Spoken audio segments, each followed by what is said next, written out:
fight. Don't mind me, sirs. I'll take this and be on my way. I was about to say my money's on blue, but right as I had that thought, the blue one won, so kind of made that pointless.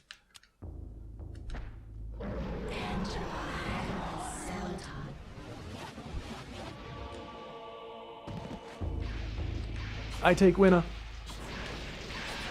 I would have preferred a game of Magic the Gathering or something, rather than killing him, but I guess he doesn't really have eyes, so he couldn't see what cards he was playing. Now then, I believe I've strayed a little bit far from the... Wait a minute. I'm not going to read all that crap. It's a... Bleh. All I saw was Utmost Heresy and something else. Door's locked. I know that you need... Wait a minute. You need a key item to use on this. No prizes for guessing what it is. I might as well read it while I'm here too. An effigy of a monk reclining on a sacrificial altar. A deep groove bisects its chest. The monk's face looks almost exactly like the custodian. The inscription reads, "Only when thy friend is sacrificed, when his cries fill the air, will the great doors be open to thee." Fair enough.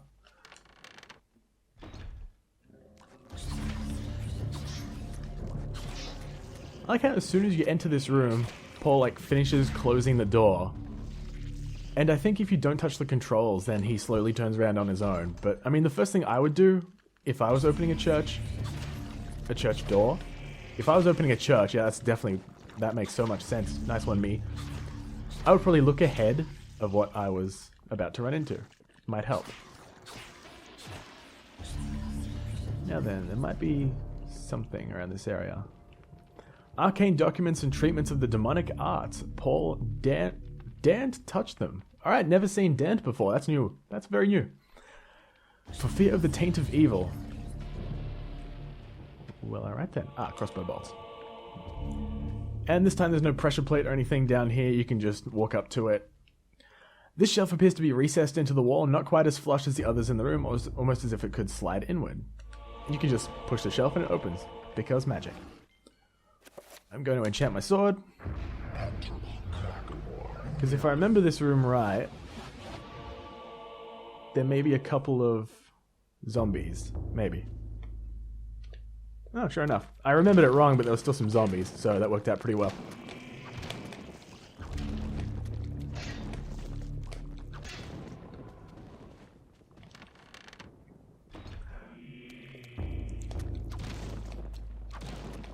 Oh, I still got the correct room. Alright, go me. Pick up this, tucked away in the corner. Tucked into a niche within the wall, a stone tablet is found. By adding Pargon runes to a spell, it can be powered up, intensifying its effects. Sweet. And I'll grab this. A torn diary page has been placed on the shrine. Well, let's take it. I'm sure it doesn't belong to anybody. And I'll examine the shrine because I never have before. A blasphemous shrine stands at the end of the room, dedicated to an unholy god. Paul can sense its evil and finds it difficult to approach. Big sissy. Everybody knows that God is like leprechauns and Eskimos. They don't exist. I was kind of going for a Simpsons reference, but I realize I may have offended some people, so take all that how you will.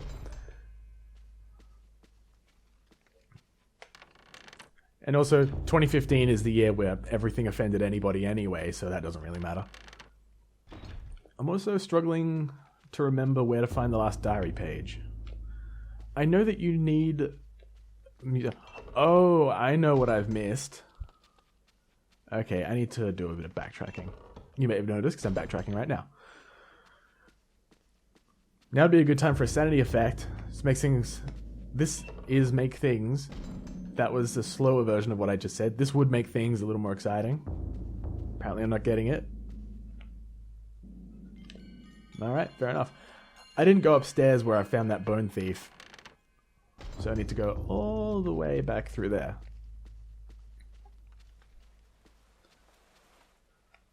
And I don't remember where the room is.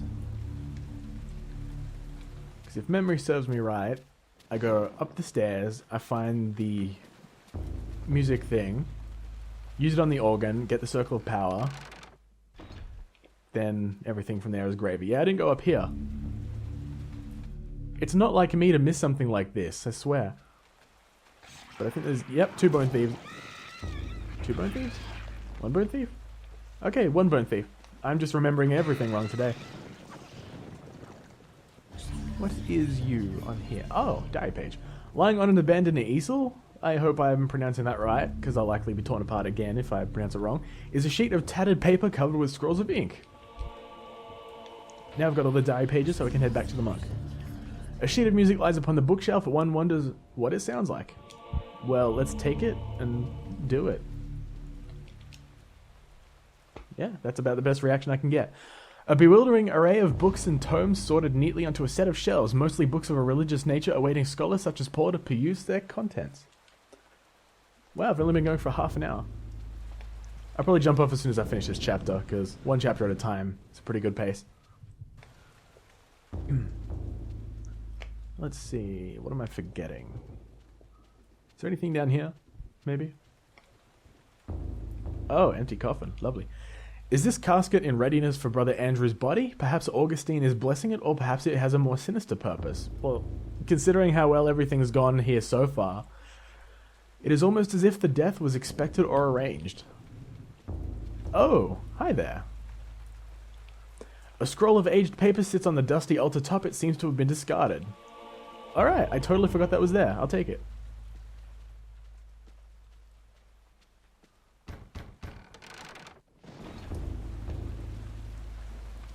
Stop looking at the torch. Torch is not interesting. Torch, sconce, thing. My Skyrim knowledge is failing me here.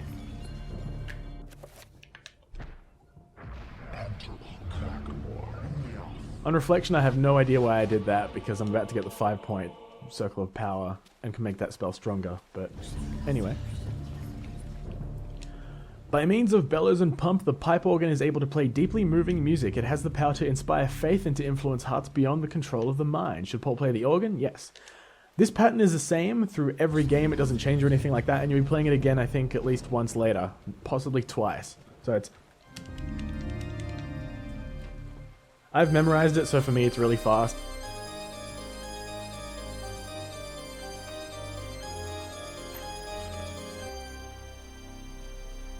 I also had to be quiet for that little bit of music, because that is pretty cool. Does the text change at all? Does it... I can play it again? Oh, it does nothing. Damn. Be funny if it locked it again and gave me a game over. I mean, that would kind of piss me off, I'll admit, but I'd laugh at the same time. I'd be like, you're a dick, game. You're a dick. You're mean. Alright, now how do I pronounce this one? Wait, I'm looking this up. Hang on.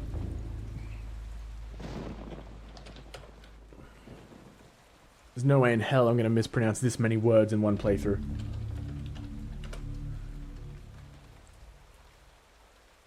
Tabernacle? Huh. Any place or house of worship, especially one designed for a large congregation. Tabernacle? Shit, I don't know.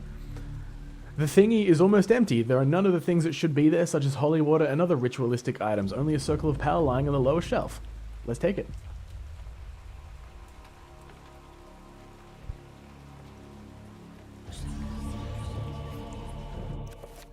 Paul has acquired a 5-point circle of power. Now each of the 3-point spells can be powered up by using the power rune. Yay!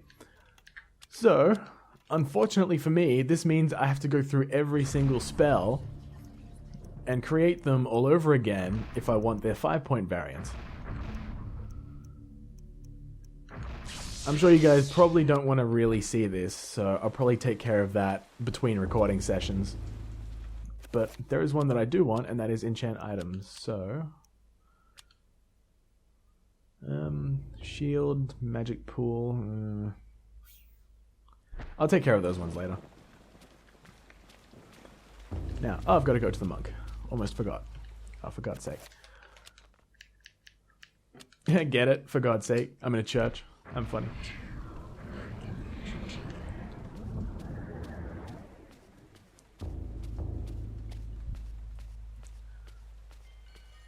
So, once I've gotten to this gentleman, he'll give us a sacrificial knife.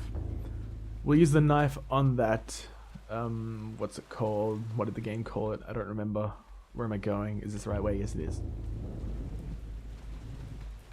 Yeah, we'll use it on the thing. Open up a door. I think we'll get a key or something. Use key on door. Use... Oh, hello. You did a lot of walking in the time I was gone. You can't see it, but I'm pretty sure a zombie is being massacred behind that chair. There's strawberry jam flying all over the place. It's coated the walls.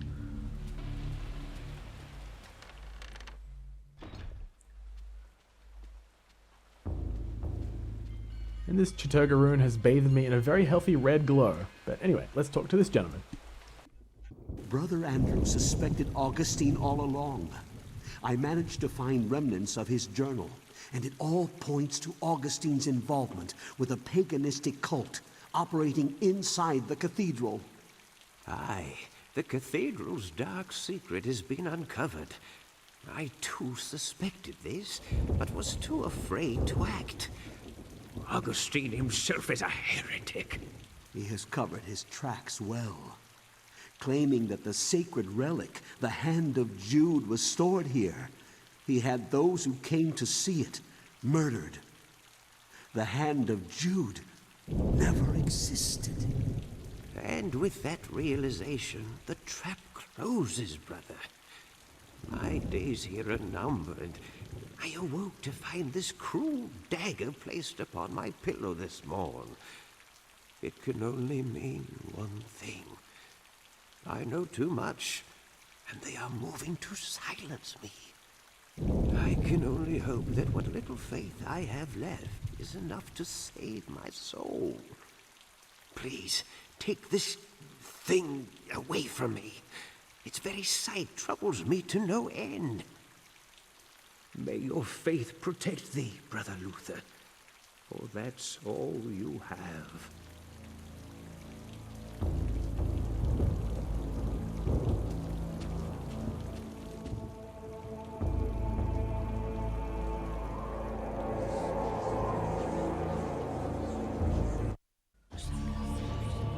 Oh no, brother, person, guy, face. Dude, I'll save you.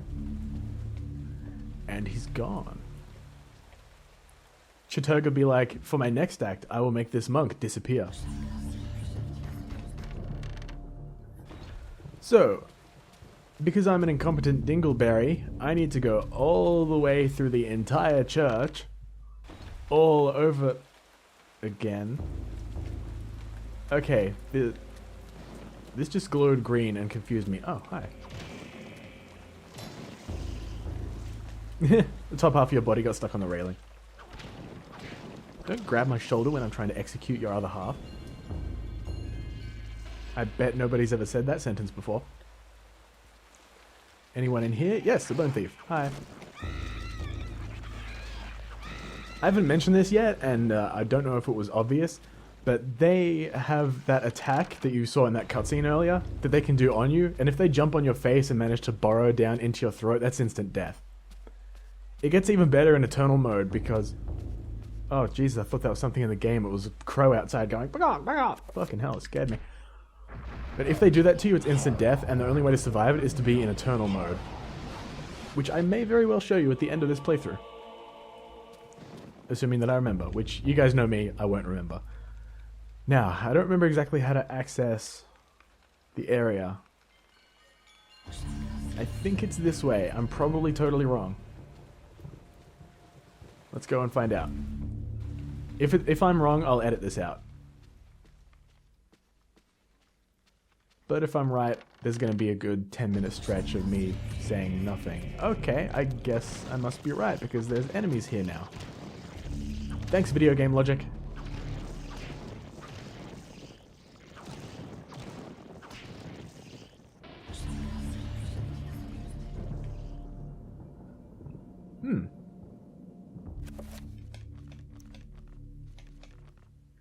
Pretty sure I just cycled through my whole inventory. There was no reason at all. Oh, we can do this a more fun way.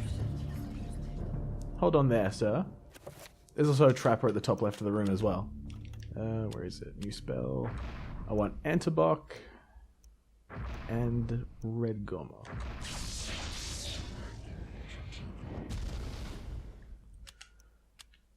Let's see, and cast that.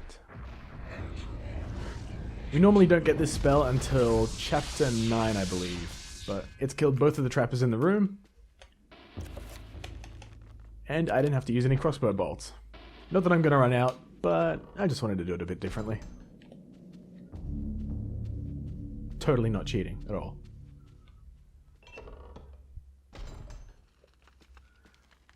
Oh, even this room's been repopulated. These zombies spread pretty far. Must be breeding. How did that miss? How did that miss? You illusory zombies. Stop it. That buster's still looking at me. Don't you have something better to do? Oh well, I'm gonna actually use the... what's it called? Meditation rod, just to show you what it does. The priest's meditation rod is a small staff used as a focus for meditative, I'm probably butchering that, prayer. Using it will allow Paul to meditate and regain some lost sanity. You get 3 uses, and it's pretty much the same as a 3-point heal sanity spell.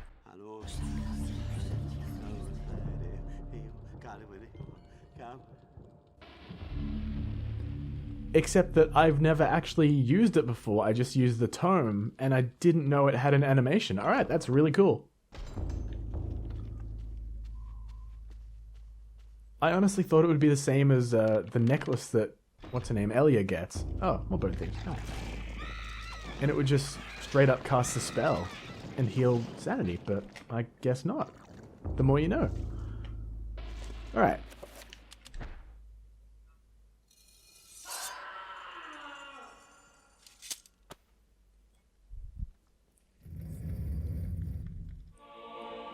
The atmosphere of that little scene was kind of ruined by the flying red orbs around my character, but I'm sure you get the idea.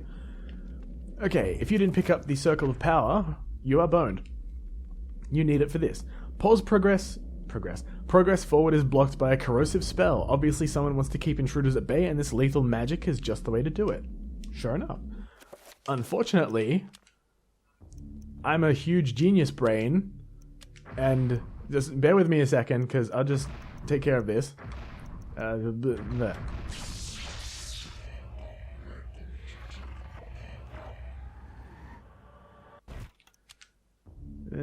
Dispel, yes, good.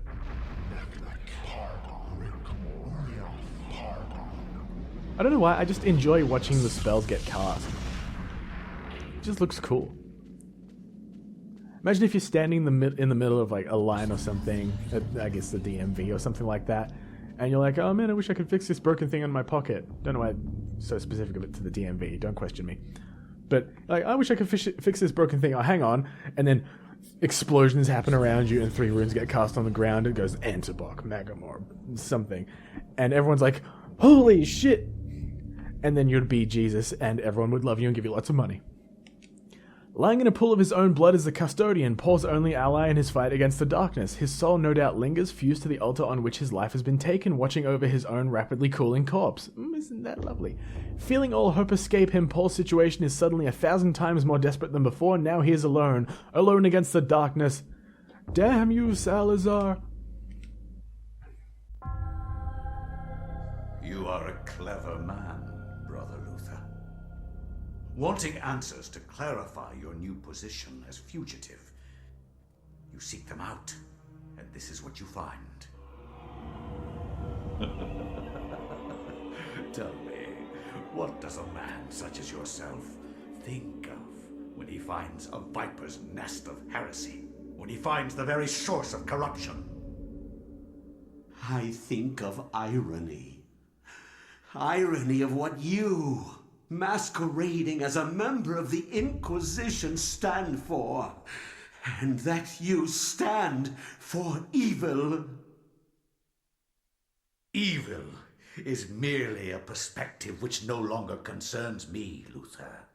You will be executed in the most painful manner imaginable. After we have broken your frail body and mind in the name of our true Lord, Chaturga. Come, my children, feast on this morsel, and let us return to our preparations.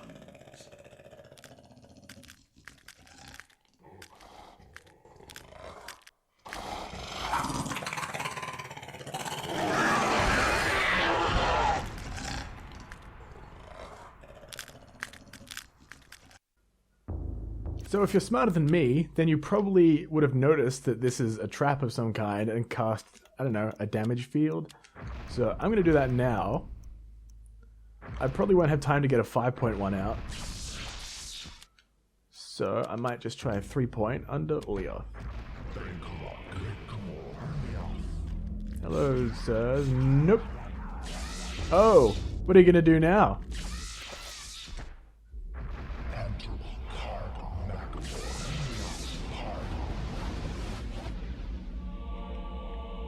So I've got one of them trapped. I want to trap the other one. Oh, he escaped. So, how are you going to get to me? They both died before they could get to me.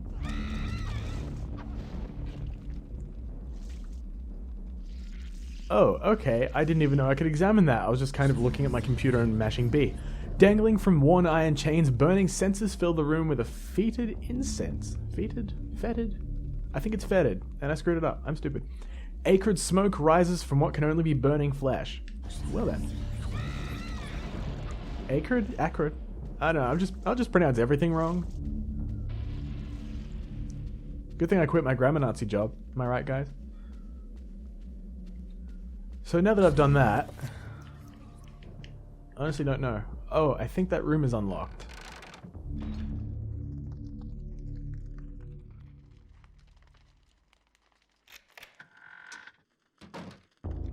I think that room is unlocked. Guy unlocks room in a cutscene that I forgot existed. Nice. So this is basically the end of the chapter. I don't have my game capture up, otherwise I'd tell you how long I've been going for, but you probably noticed already. Is this it? No, gotta keep going. I don't believe there's anything... Nope. Just more hallways, no enemies, nothing to murder. Ah, here we go. This door is decorated more than most within the catacombs. Sensing an immense evil behind this door, Paul wonders if the ceremony the monk had mentioned earlier. I kind of assumed that would be ceremony if the monk had, comma, something else. Probably should have read ahead a little bit. Mentioned earlier is taking place behind it. Should Paul enter and put an end to the heresy? Yes, I will.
The one that seeks to do combat with me.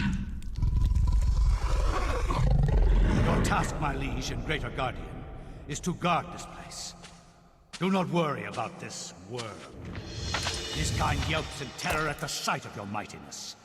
We will dispose of him ourselves.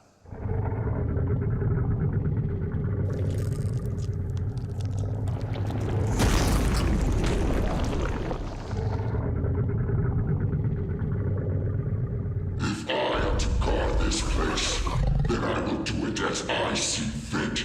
Be gone, leave me, and I will guard the artifact as you have instructed.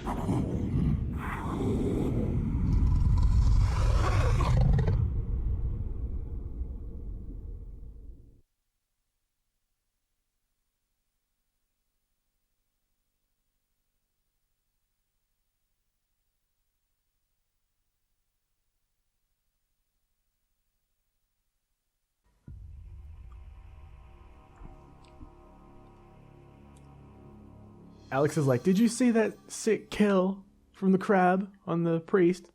Awesome. I've never examined this before. Edward Roivas' study is filled with arcane knickknacks, mementos of yesteryear and other cultures. The odor of ancient texts is faintly noticeable under the peppering of dust that covers every surface, except one. The desk had been the center of activity, and not a mote of dust is on it. Here, Alex's grandfather had worked, perhaps even hours before the end. Alright, fair enough. I don't remember where the next chapter page is, but I'm going to go look for that next time I record. But I'm going to cut it here. I've been going for almost 50 minutes, and I really need a break. I'm sure you guys do too. So, thank you all very much for watching, and goodbye.